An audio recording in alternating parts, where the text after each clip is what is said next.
isso assim, quando uma pessoa está com uma questão alimentar, não é assim, bom, por que que você está comendo assim? Come menos, come mais? Não, assim, qual que é o seu sofrimento? Olá, seja muito bem-vindo, muito bem-vinda aqui na Active Talks, em mais uma conversa sobre o cuidar-se.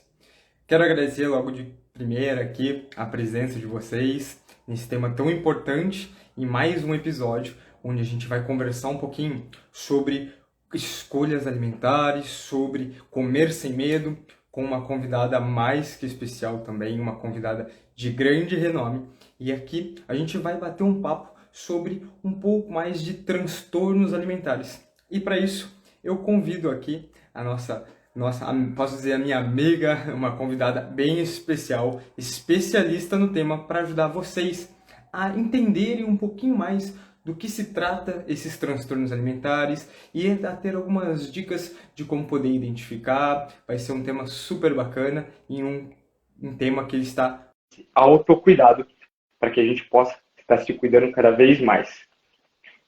Vou chamar minha amiga Elisa. Olá, Elisa, tudo bem? Tudo bem, Ato? Boa noite.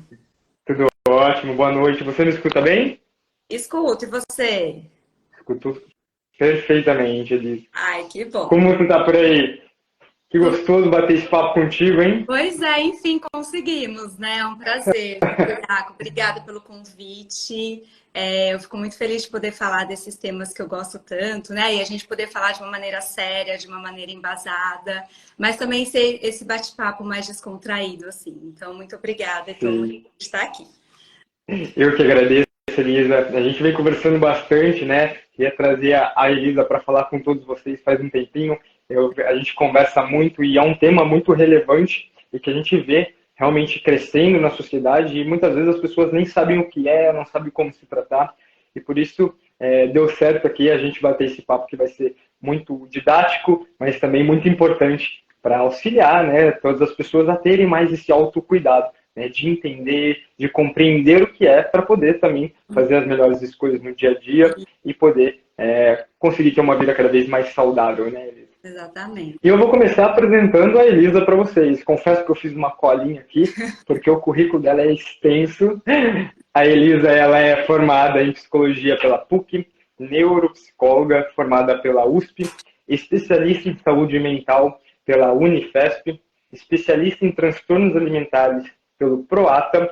Ela é formada em psicologia analítica, mestre no programa de pós-graduação de psicologia na Unifesp, psiquiatria, né, da Unifesp, doutoranda hoje na Unifesp também, e hoje atua como psicoterapeuta, supervisora clínica, neuropsicóloga e aqui na cidade de Bauru, e é docente universitária também do curso de psicologia na Unisagrado.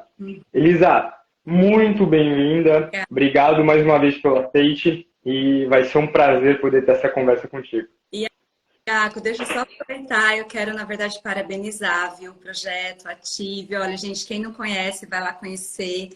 Nossa, um diferencial que a gente tem aqui na nossa cidade. Então, assim, parabéns a vocês e a você pela idealização, que eu acho que é isso, a gente poder falar de atividade física de uma maneira ampla e não só focada na estética, né? Então, acho que a gente vai falar um pouquinho disso hoje, mas eu já quero parabenizar, viu? Muito, muito bacana e muito importante o projeto de vocês. Ah, obrigado, Lisa. A gente fica super contente com esse reconhecimento de uma pessoa que a gente admira também. E obrigado. E vamos falar um pouquinho mais, né? Acho que a gente está olhando muito mais para do que a estética. A ideia da Ativa é justamente ter esse cuidado integral, né? Olhar para a pessoa de forma 360 e levar saúde e bem-estar de forma acessível, Uhum. seja pela prática de exercício físico e seja também pela prática de conhecimento, né? O compartilhamento de conhecimento onde a gente está, assim, trazendo diversos especialistas como a Elisa para poder estar falando com vocês aqui e orientando cada vez mais em diversos assuntos tão importantes. Elisa, vamos lá? Preparadíssima? Paradisa, pode mandar. Excelente. Então, Elisa, hoje a gente vai conversar um pouquinho, né, sobre a tua especialização, que são esses transtornos alimentares, que é um tema muito importante, né, um tema que vem crescendo, né, as pessoas estão cada vez mais com esses sintomas, estão cada vez mais procurando entender, mas muitas vezes falta um pouquinho de conhecimento, de saber o que é, de saber como se posicionar, quem procurar.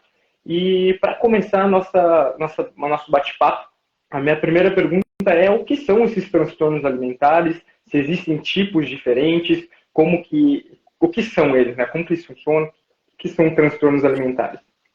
Então vamos lá, Iaco, olha, quando a gente fala de transtornos alimentares, tem uma característica única, né, que acontece em todos eles, que é quando a pessoa ela tem uma forma de se alimentar conflituosa, né? Então, assim, a relação da pessoa com a alimentação é uma relação perturbada, que a gente chama, né? E ela se autoavalia de uma maneira muito negativa, baseada no peso e na forma corporal. Então, assim, esses são critérios primordiais, né?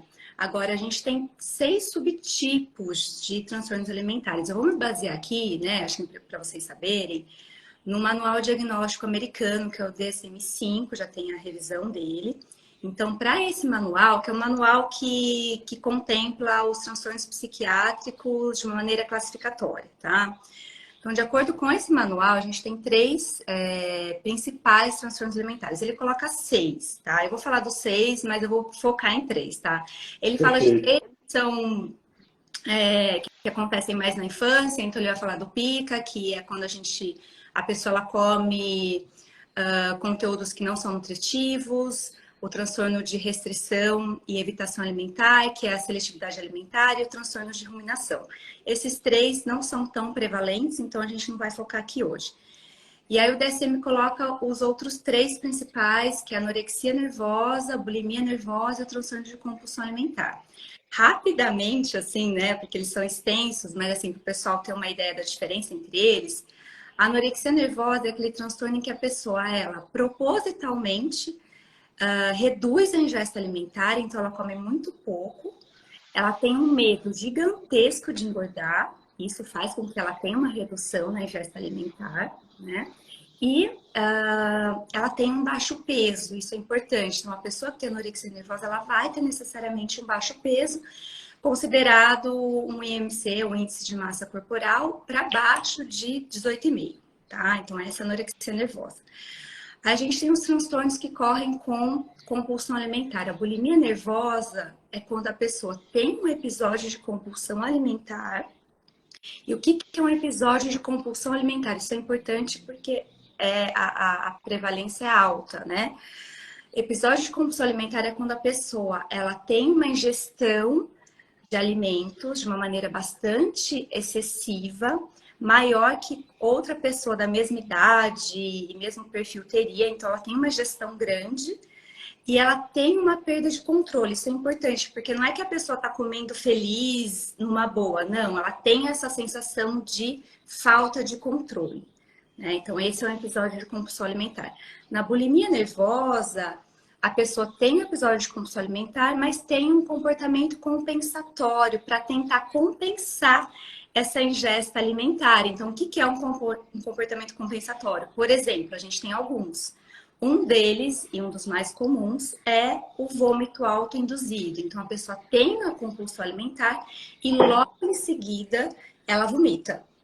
Ou ela tem a compulsão alimentar... Forçado, né? Forçado, é autoinduzido. De maneira forçada. Fazer isso colocando algum objeto na boca ou a própria mão, né? Então, ela é forçada. Ou ela pode fazer exercício físico em excesso, de uma forma bastante extenuante, ou ela pode fazer ingestão de diurético, de laxante. Então, vai ter sempre um comportamento para compensar. Esse é a bulimia nervosa. O transtorno de compulsão alimentar é quando a pessoa tem episódio de compulsão alimentar, mas não faz comportamento compensatório, né? E o transtorno da compulsão alimentar é comumente associado a um quadro de obesidade, que é um quadro clínico, não é um quadro psiquiátrico, mas é comum justamente porque a pessoa ela tende a ter uma ingesta grande alimentar e não faz nada para compensar isso. Então, esses 3 são os principais transtornos alimentares. Ficou claro? Acho que sim. Não, ficou perfeito, ficou perfeito. Então, basicamente, seria uma relação, né? Seria um medo excessivo, né? Uma preocupação excessiva da pessoa com a imagem corporal dela, em que ela transforma a relação com a comida em uma barreira. né? E ela Uhum. acaba, assim, Isso, com a comida descontando, ou tipo assim, descontando nela mesma, e tendo essa má relação com a alimentação isso. por conta dessa, vamos dizer assim, dessa distorção de imagem, né, que ela cria sobre ela e que às vezes não está em umas condições mais saudáveis, né? Ela Geralmente imagina, isso, assim, a gente fala, eu sempre faço tento usar essa imagem para as pessoas entenderem. Imagina uma pessoa que ela fica com um pensamento, uma tormenta, né? É um tormento constante em relação àquilo que ela vai comer e como ela se percebe, né? Então é importante a gente saber isso, porque é um sofrimento gigantesco quem passa, né, por um transtorno alimentar, tanto que é um transtorno psiquiátrico, né? sim, Com alto índice de letalidade, inclusive, né? Então, isso é importante saberem. O sofrimento é gigantesco quem tem o transtorno alimentar. Por isso que é importante a gente falar disso e a gente vai um pouquinho além, né? Como identificar e como poder tratar também, né?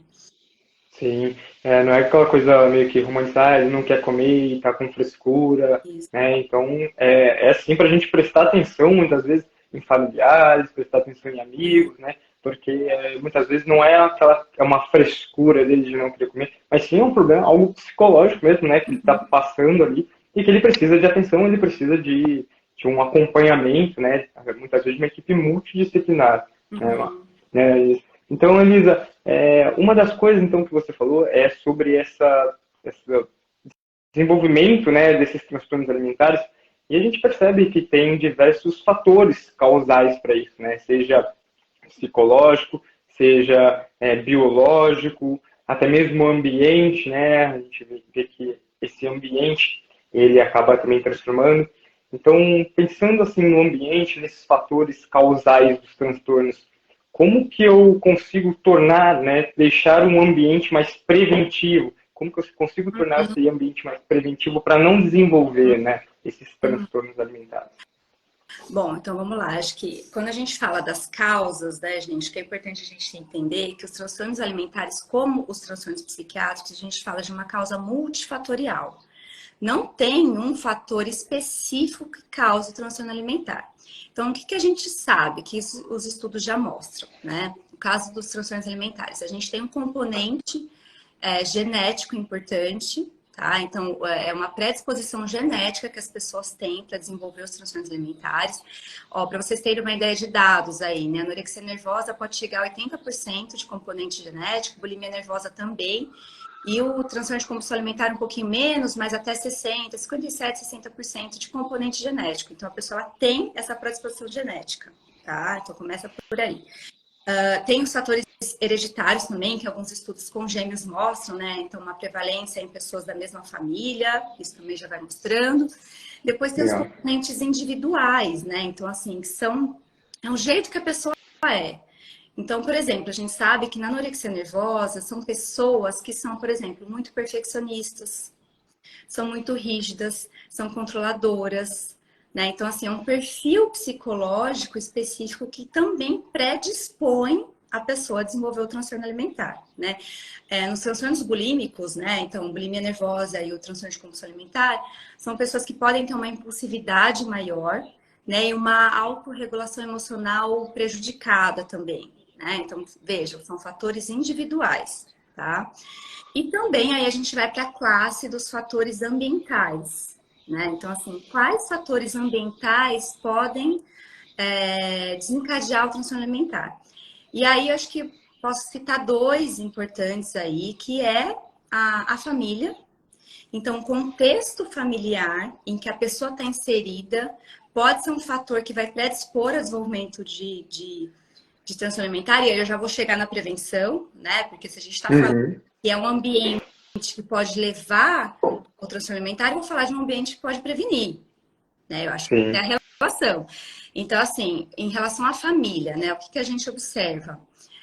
Famílias que têm um jeito de lidar com a alimentação muito ruim, muito crítico, né? Então, aquela família que vai ficar comentando sobre alimentação, que vai ficar falando que tem que perder peso, quando não tem, tá? A gente não tá falando de casos de saúde, que realmente a pessoa precisa de uma intervenção, tá? A gente está falando de comentários desnecessários, eu falo de um holofote para o que o outro está comendo. Imagina você sentado numa mesa e seu pai, sua mãe, o cuidador fica lá reparando no que você está comendo e fica fazendo comentários jocosos, por exemplo. Comentário. Então, Uhum. assim, tem até alguns termos que têm sido usados, assim, como no waste talk ou no fast talk, quer dizer assim, não vamos falar disso.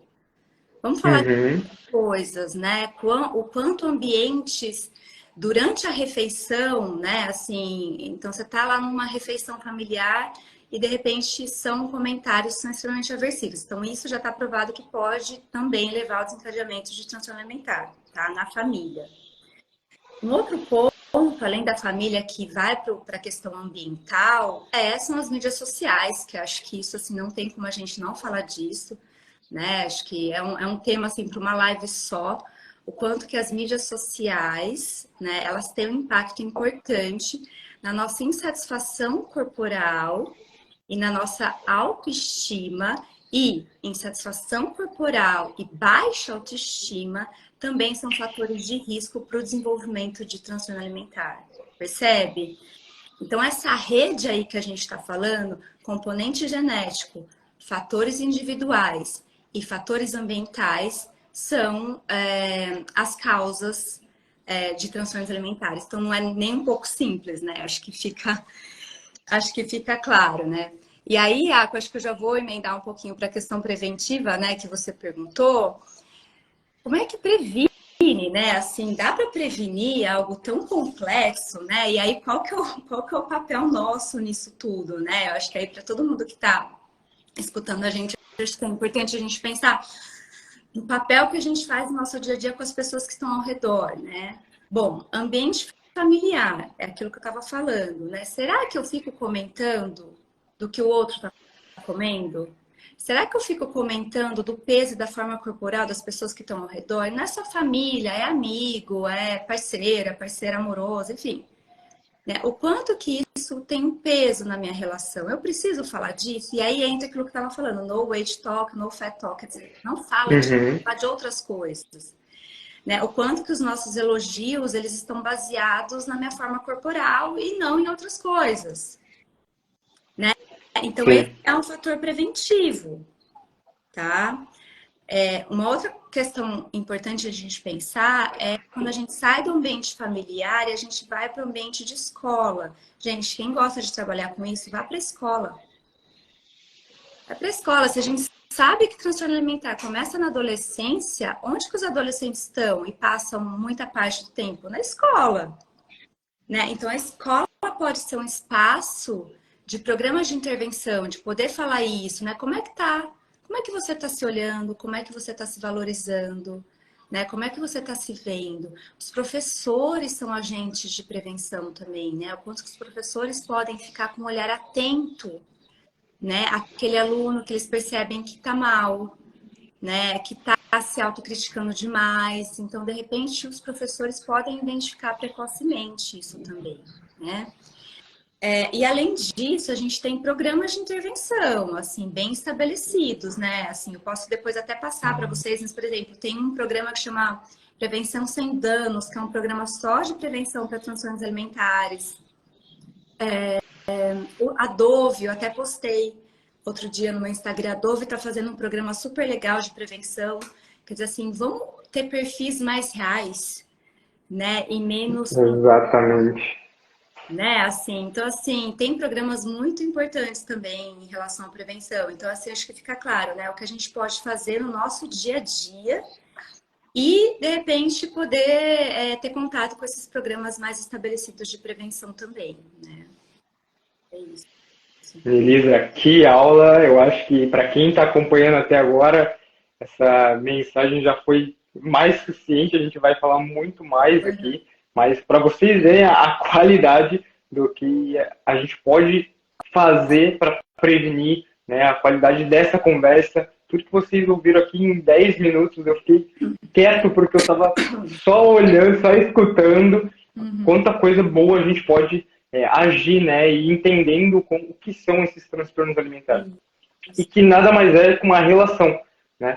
é uma relação da pessoa com a comida, é uma relação da pessoa com ela mesma e é uma relação da pessoa com outras pessoas, né? Uhum. Porque essa relação também pode afetar bastante, como você disse, tá? Tanto na família, esse pré-julgamento, essas cobranças, quanto às vezes em amizades, né? Então, cuidado com quem tu anda, né? Cuidado com quem você está andando, cuidado com quem, como as pessoas falam de você, que muitas vezes elas nem sabem o que está acontecendo contigo, né? Então, acho que também, dentro desse fator, né, psíquico, né, se abrir e falar e se posicionar, né, eu acho que é muito importante também, tanto para o grupo de amizade, né, de querer entender como teu amigo tá ou como teu parente tá, mas também da pessoa em falar que ela não se sente bem com aquilo, né, e que ela pode sim estar passando por alguns processos.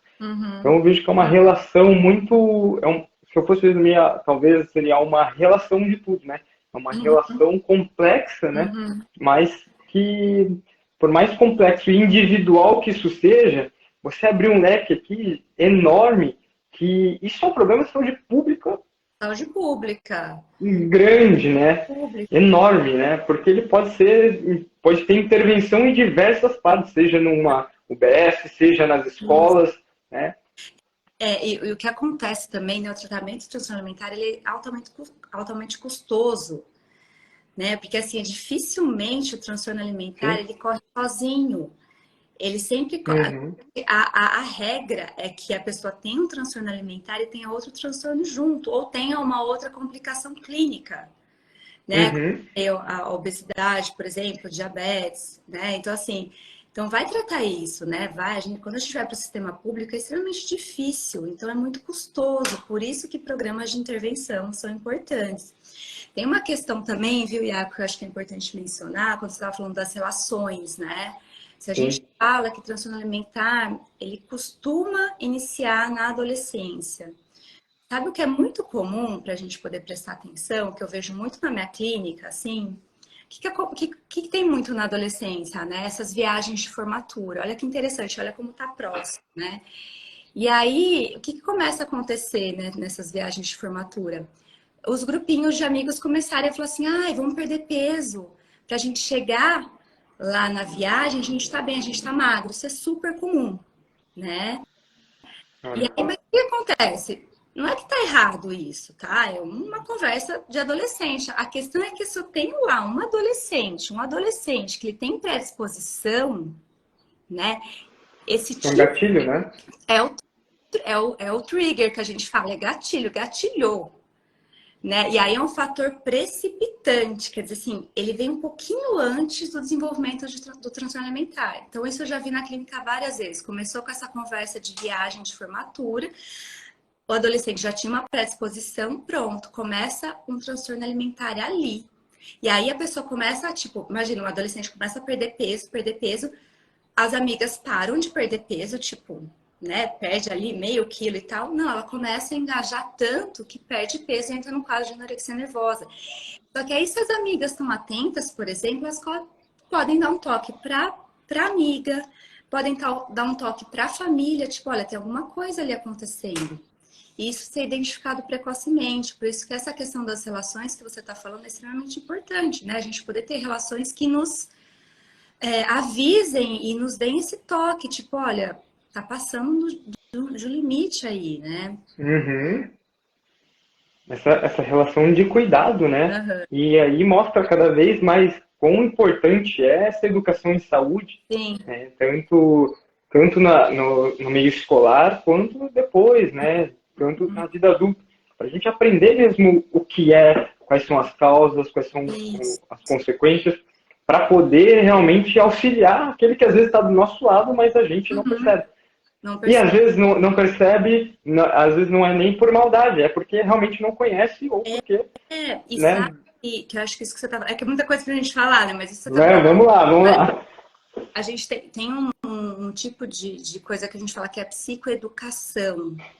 Que é exatamente Uhum. isso, assim, a pessoa tem que conhecer. Quanto mais as pessoas souberem o que são os transtornos alimentares, mais elas vão conseguir entender que, de repente, uma pessoa ao redor está passando por isso e mais, de repente, ela vai conseguir ajudar. Então, assim, a psicoeducação, a informação, ela é preventiva, Uhum. né? Então, quanto mais Perfeito.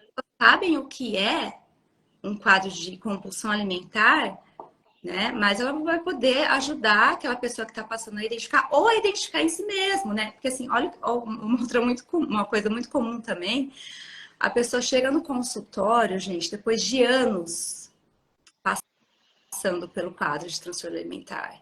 Não é que ela chega, tipo, olha, eu tô há 3 meses nisso. Não, são anos. Justamente porque ela não sabia que era um transtorno alimentar. Não tem informação. Ninguém sabia.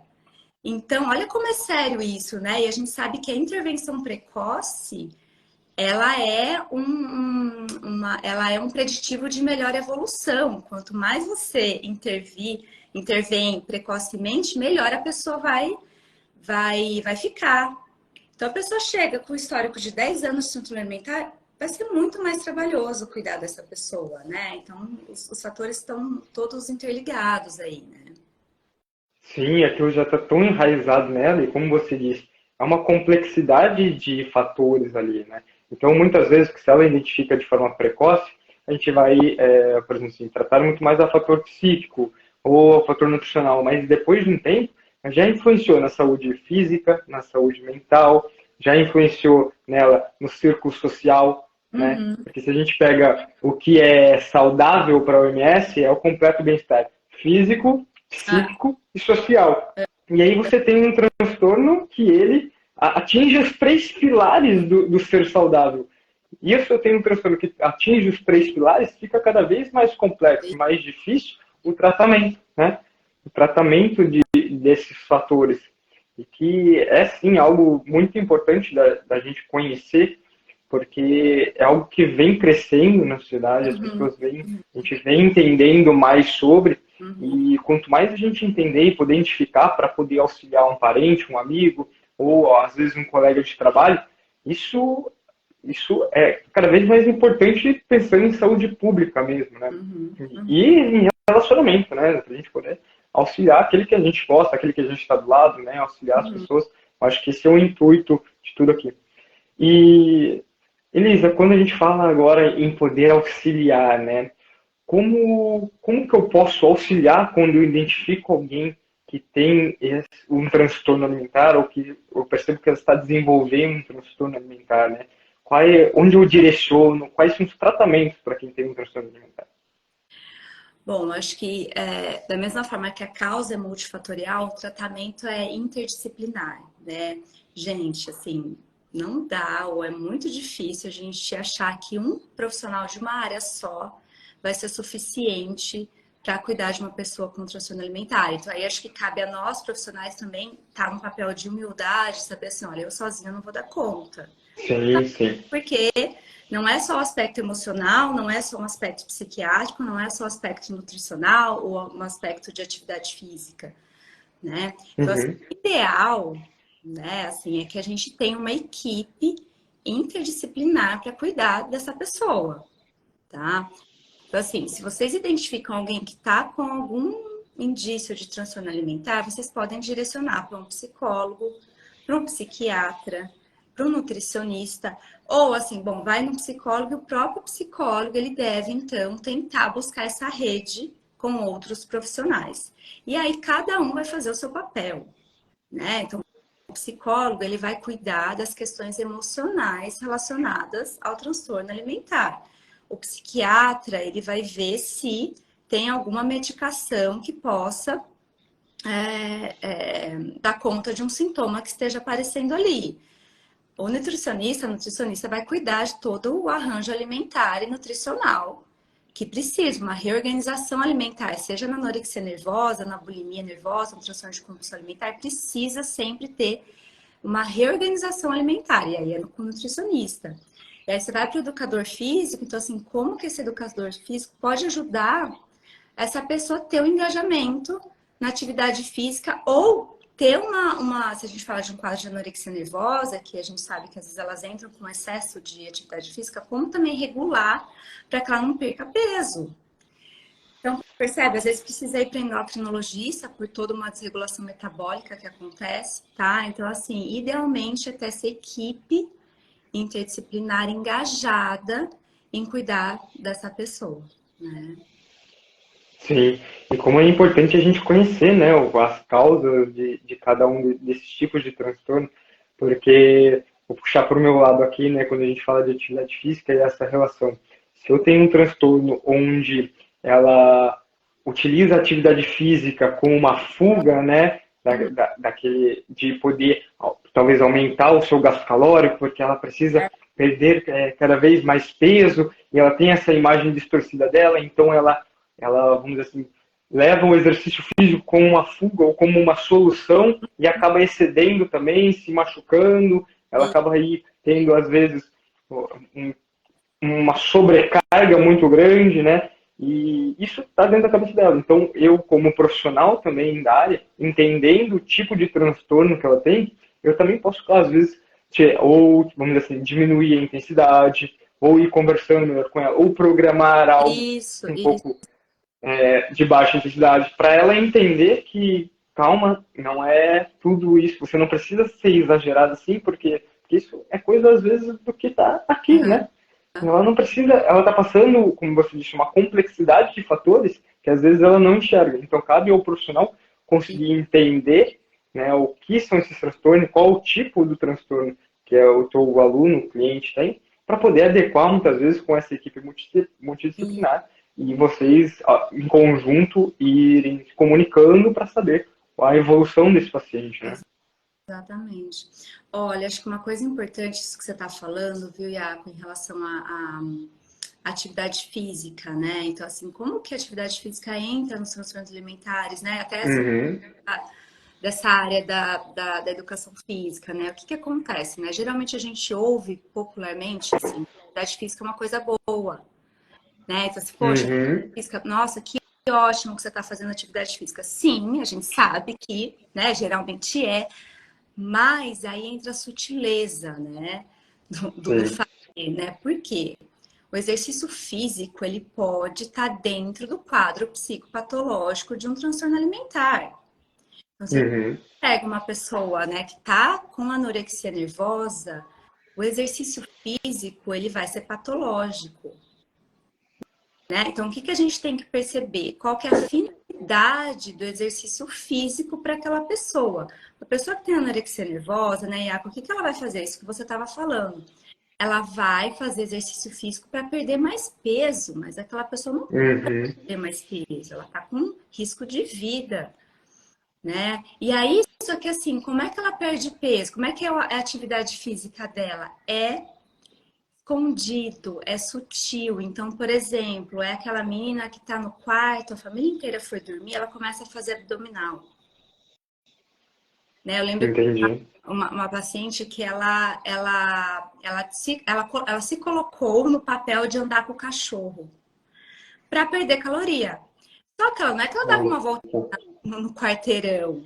Ela fazia caminhadas de horas com o cachorro para poder perder caloria. Então, essa era a atividade física dela. Percebe? Então, assim, a gente tem que estar atento a isso, porque às vezes a atividade física ela vai entrar no ramo patológico.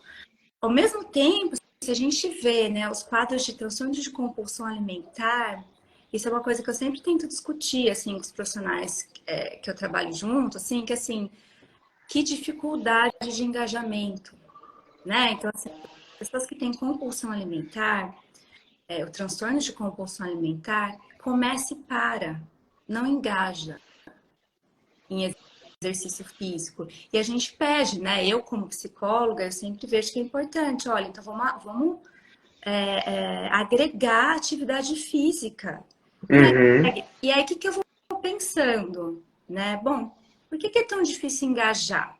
E aí, eu acho que vocês nos ajudam muito também nisso, né? uhum, São dois pontos extremamente importantes, né? Qual que é a dificuldade de engajamento e atividade física?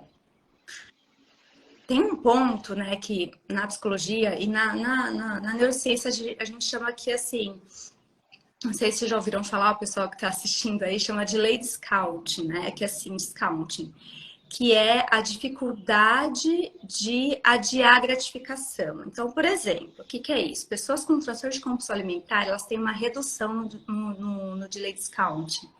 Quer dizer assim, a gratificação tardia, ela não ajuda. Ou seja, se eu falo para você que você vai fazer uma atividade física, isso vai ter resultado daqui 6 meses, não serve, né? Que é o que a gente ouve muito. Olha, você tem que fazer várias vezes, você vai ter o resultado lá na frente. Gente, pessoa que tem redução de delay discount não vai adiantar, ela quer o resultado imediato. Então, a recompensa imediata é que vai fazer a pessoa engajar. Então, assim, tem que estabelecer pequenas recompensas imediatas para essa pessoa que tem um transtorno de compulsão alimentar para ela engajar na atividade física. Não adianta você falar, em um mês já é muito. Então, assim, como que a gente pode ajudar aquela pessoa ela perceber que ela vai ter ganhos imediatos na atividade física? Isso pode aumentar o engajamento. Percebe? Tem que quebrar a cabeça para ajudar nisso. Entende? Sim. E aí, um outro ponto também que tem a relação com a atividade física é a atividade física prazerosa.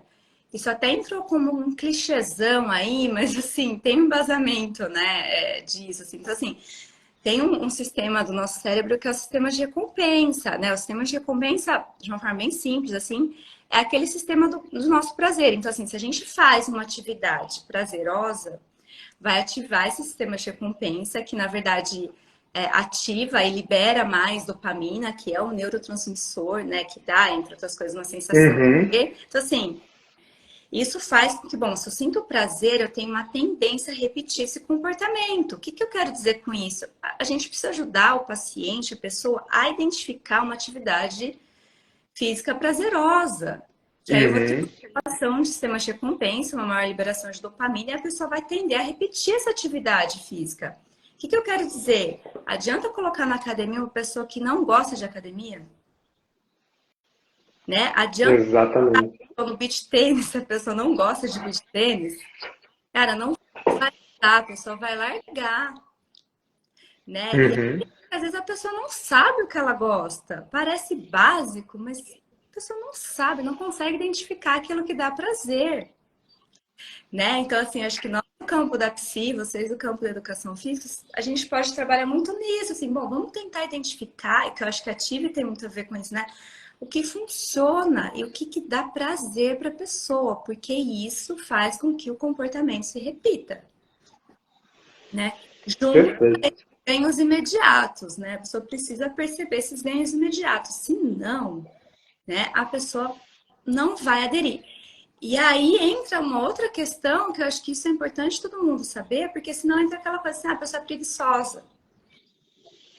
Mais um preconceito, né? Isso, não é? Sim. Ai, falta de força de vontade, né? Mas às vezes ela não está sendo bem orientada, ela não identificou, né? Ela está tendo uma visão de que assim, pô, eu vou me esforçar aqui para só daqui um ano, não quero.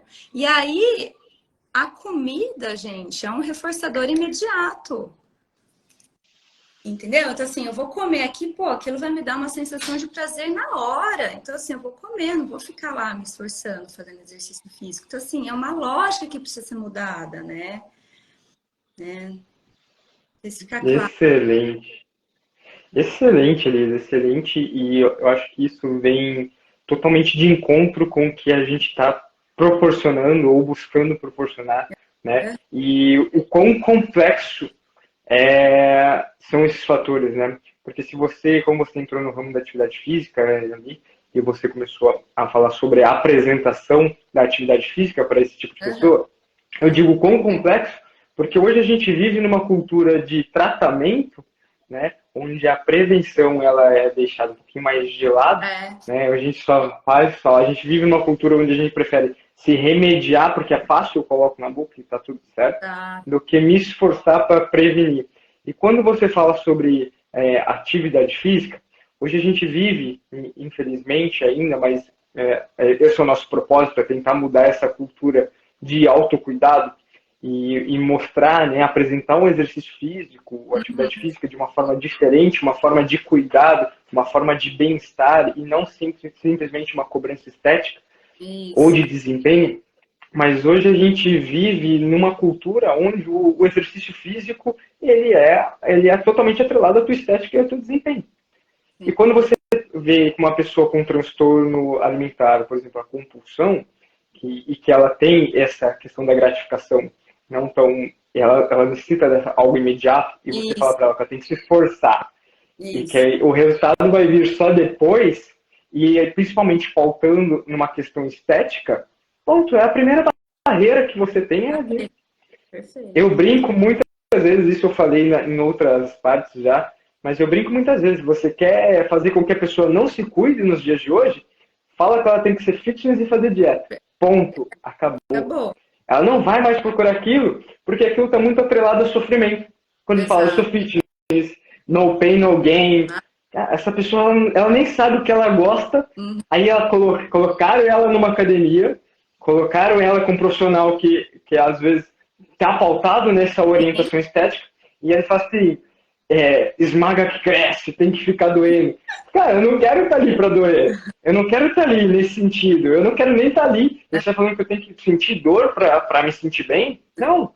Então, vai muito dessa cultura que a gente vive hoje de apresentação da atividade física, e a apresentação da atividade física, tanto pelos profissionais, né, muitos deles, mas a gente está tentando buscar, e tem excelentes profissionais, e isso como toda a profissão, mas a apresentação da atividade física para as pessoas, ela tem que vir de uma forma prazerosa e pautada no cliente. Ou seja, o que você gosta de fazer? Deixa eu te apresentar dessa forma.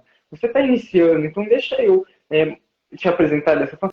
Não no tipo, você precisa fazer academia. Não, ela não gosta. Então por que não uma caminhada bem orientada? Então por que não uma prática esportiva ao ar livre? Né? Então a gente está tentando realmente, né, a Ative aqui, a gente está tentando mudar essa cultura de exercício por estética, exercício por desempenho, e mostrar os benefícios do exercício na saúde. Até que todas as nossas orientações aqui dentro, você tem toda a orientação pautada em patologia. Então, se você for hipertenso, não faça isso. Se você for diabético, troque esse exercício por esse. Por quê? Porque a gente quer realmente apresentar de forma diferente e se movimentar-se, para que as pessoas se movimentem para cuidar delas e não simplesmente aparecer para outras. E quando a gente, linkando agora, que a gente traz com um transtorno alimentar, onde a pessoa está muito mais preocupada em aparecer para as outras, muitas vezes por conta dessa distorção de imagem que ela tem, que ela precisa, essa imagem corporal, você trazer uma abordagem onde afaste ela da prática, ou que muitas vezes como exercício, como patologia, né, que é no caso da anorexia, que você tinha comentado, isso ser um reforçador, você tem uma cultura de prática de exercícios onde você não olha para a saúde. Porque se ele tem compulsão, eu apresento algo que é uma barreira. Sim. E se ele tem anorexia e o exercício é patológico, eu apresento um gatilho para cada vez mais ele acabar. Exatamente, para reforçar aquele sintoma. Exato. Né? E olha a importância de a gente entender, né? A gente poder ter um olhar atento. E isso que você está falando, Viaco, acho que também, quando a gente fala de tanto de exercício físico, mas também, né, das mídias sociais, que assim, é uma tendência a padronização, né? Então, assim, as pessoas querem se encaixar, né? Então, assim, a tendência maior hoje em dia é a gente se encaixar e não individualizar. Esse é um grande problema. Né? Assim, e as pessoas estão... É muito interessante, assim, a gente discutiu muito isso. Eu fui numa conferência lá em Washington agora, em finalzinho de maio, assim, que se discutiu muito isso, assim, né?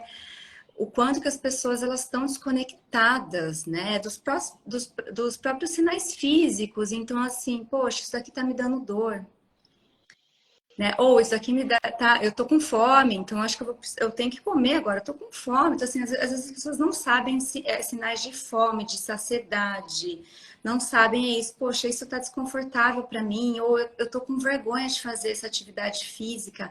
É uma desconexão tão grande. Por quê? Porque fica embasado no que a maioria faz, fica tentando se encaixar naquilo que o coletivo está fazendo. Né? E às vezes não é nem algo que ela gosta. Né? Não gosta. Simplesmente porque ela está seguindo o que todo mundo está seguindo. E aí chega no consultório, né? Aí eu chegar no consultório, marca o sorvete. E aí chega exatamente, quando a pessoa está angustiada, está sofrendo, está muito mal, porque perdeu essa conexão aí muito básica, né?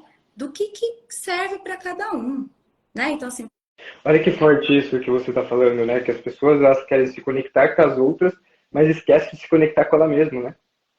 sim, e aí quando a gente vai para, né, acho que é para o âmbito das mídias sociais, né, que eu acho que assim, gente, não entrem muito nessa também de achar que rede social não serve para nada, né? Tanto que assim, uma das, até não falei isso, mas assim, das formas de tratamento hoje de transtornos alimentares, tem vários artigos já que estão mostrando, é realidade virtual, é criação de avatar, para melhorar a imagem corporal, então tem uma linha muito bacana, né? Mas qual que é a questão, né? Se a gente for pensar, olha, em dois grandes aí, em duas grandes redes sociais, né? São baseadas no quê? É imagem. Imagem. Não é conteúdo tanto, é imagem, né? Então, assim, a gente tem pessoal que acho que segue aí, né?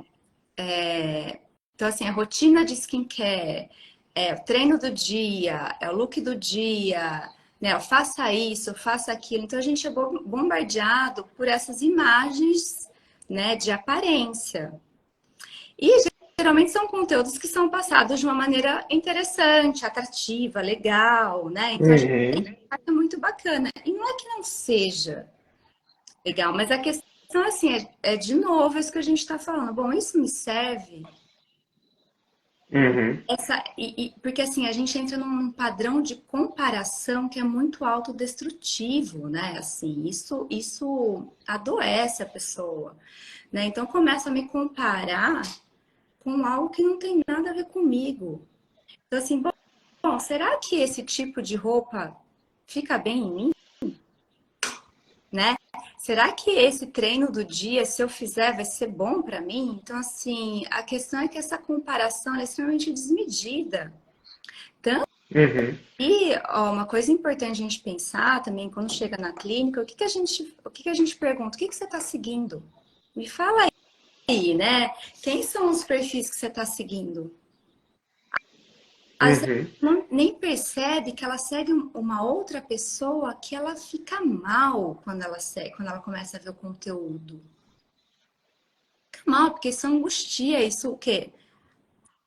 Deixa uma autoestima mais baixa, uma baita insatisfação. Ligação de insatisfação corporal com mídia social é gigantesca. Isso tem. Nossa, as pessoas estão estudando muito isso, que assim, começo a ficar insatisfeito comigo mesmo porque eu estou seguindo coisas que não têm a ver comigo.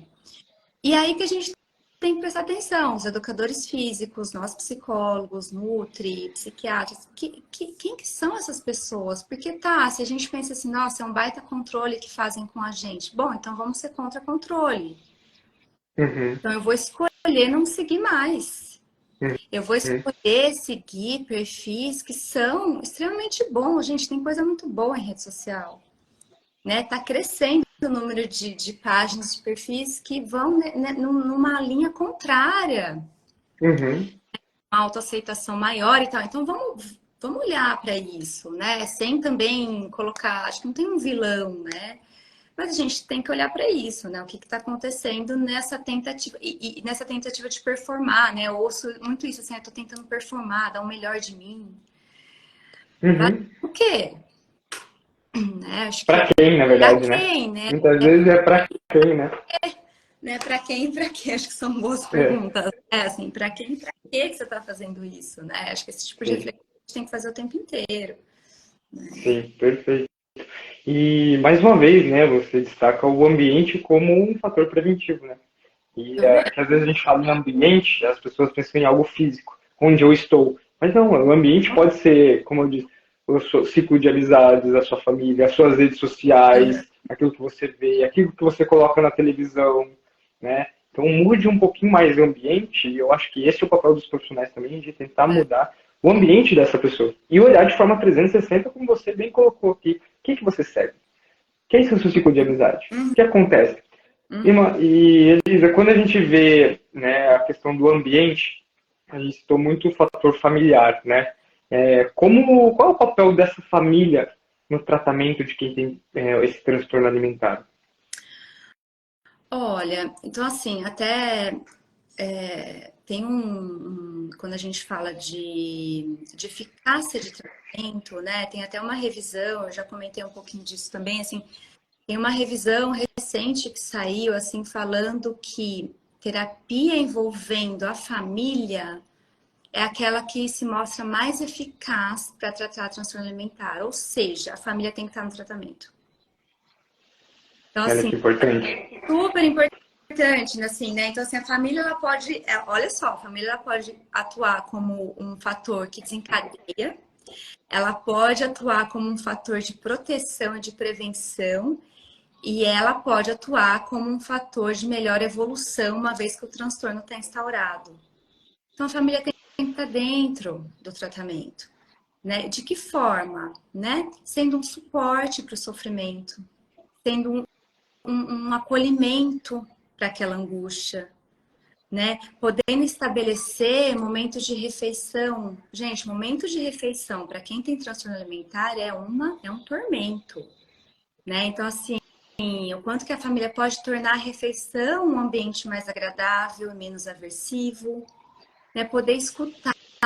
Eu vejo muito, escutar a pessoa que está com transtorno alimentar. Às vezes eu vejo muito assim, né? Uma mãe que começa assim, mas que absurdo, porque ela comeu um monte naquela festa, ela não parou de beliscar aquele salgadinho e fala isso para a Olha pessoa. só. O que que eu pergunto para essa mãe? Eu falo assim: escuta, como é que a sua filha estava? O que que aconteceu? Deve ter acontecido alguma coisa para ela ter ido para esse caminho, né? Então, assim, ela não ficou beliscando a festa inteira porque estava tudo bem. Então, ao invés de você ficar falando para ela que ela comeu um monte, vai perguntar como é que ela tá. Vai perguntar o que aconteceu com ela. Você percebe? E aí, se a família consegue dar esse suporte, esse acolhimento, nossa, isso ajuda muito, né? No não agravamento também dos sintomas, né? E de aquela pessoa perceber que ela pode ser algo além da relação dela conflituosa com a comida. Então, assim, precisa chamar a família. E se a gente não tem como trabalhar a família, a gente tem que encaminhar para um profissional que vai fazer isso, tá? Então, esse é Uhum. importante. Então, assim, e mesmo quando não é adolescente, tá? Jovens adultos também a gente precisa trazer a família para o tratamento, tá? Isso é super importante. Olha que legal que você falou, Elias.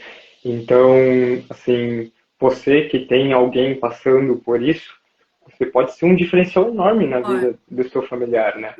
Você pode ser o fator que ele precisava para sair dessa, muitas vezes, pelo suporte e muitas vezes por uma palavra, né, que ela vem sendo falada há muito tempo, mas acho que o significado dela ainda muitas pessoas não conhecem, que é a empatia, né? uhum, E eu queria entender o que aquela pessoa está passando antes mesmo de julgar ou pré-julgar alguma coisa.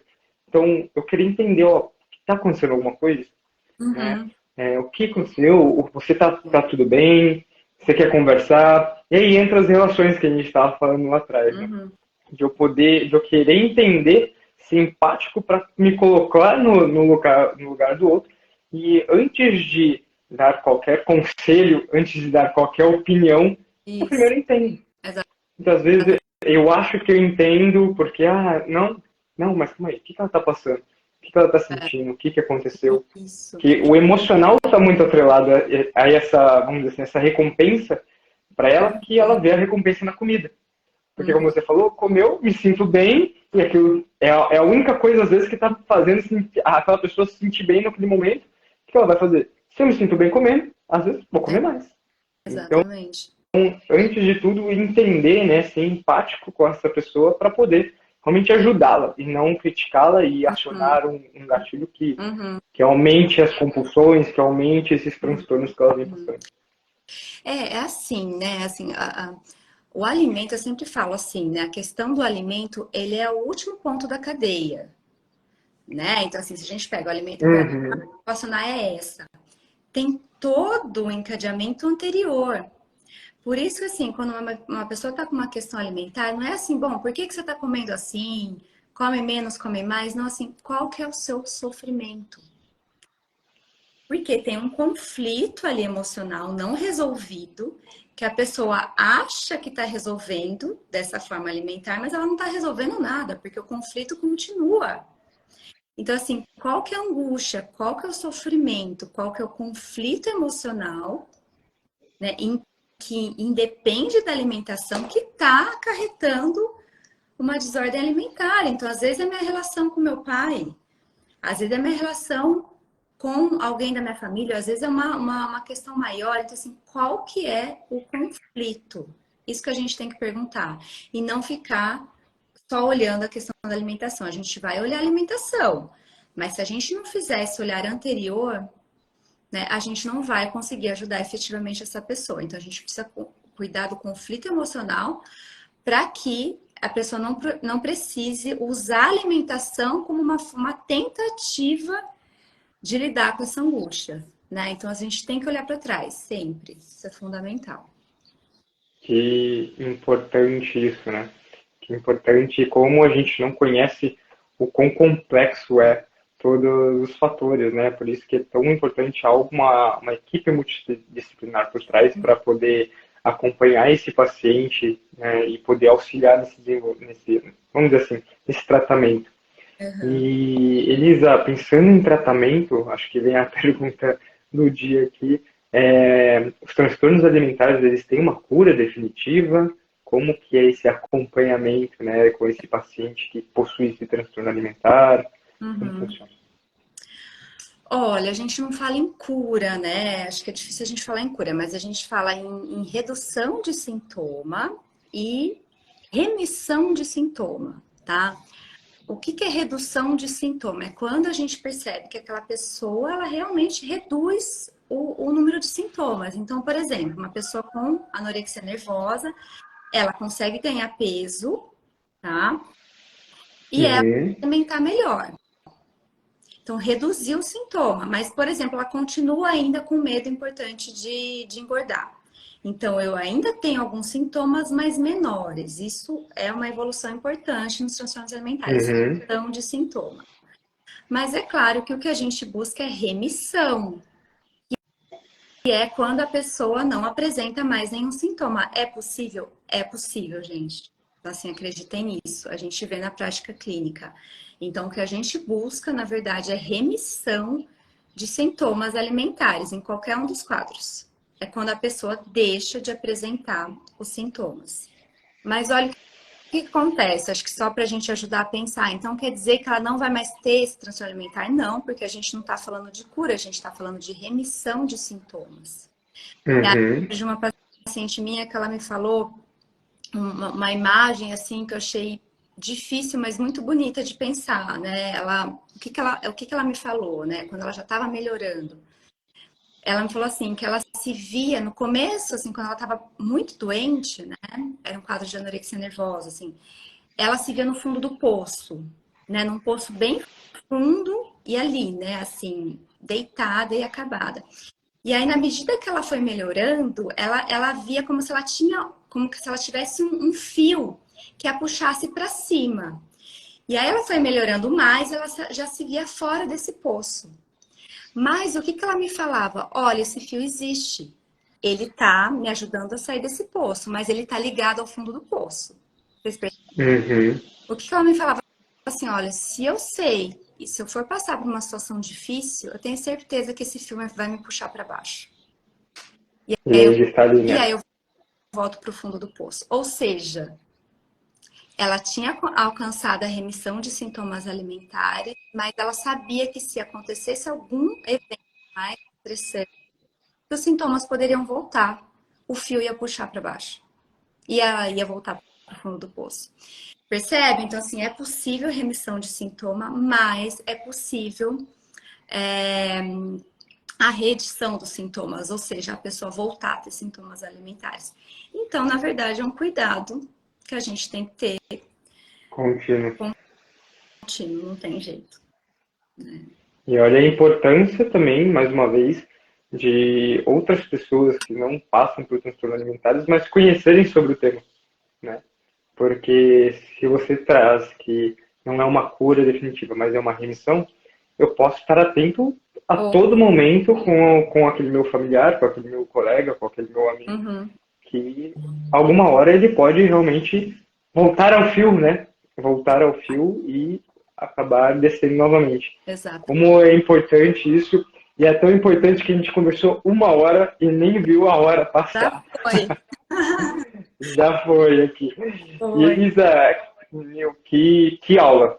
Que aula, eu acho que já estamos indo mais para o fim, mas que aula, eu acho que todo mundo que pôde acompanhar aqui do início, né, tudo o que a gente comentou e todos os seus ensinamentos de forma tão didática, um tema tão complexo, né, mas poder aprender sobre esse tema tão importante com você foi, como diz aqui a nossa amiga Thaís Marta, foi maravilhoso mesmo em todos os sentidos, porque como você trouxe um tema complexo de forma fácil para que as pessoas entendam um problema tão latente, né? E que às vezes pode estar acontecendo do nosso lado e a gente nem perceber.